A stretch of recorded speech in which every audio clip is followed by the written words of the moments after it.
Sonidos de jugadores de fútbol en la vida real. Carita asustada.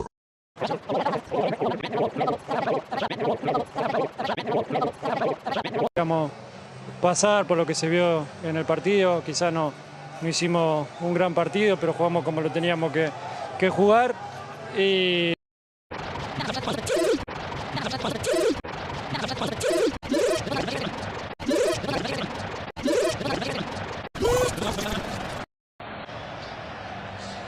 muchas gracias, afición. Este es para vosotros.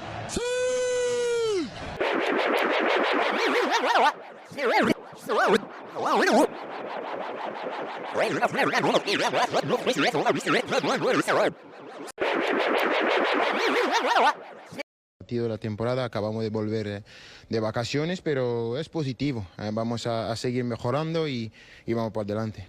Nuevo gol para ti, has arrancado muy bien esta temporada.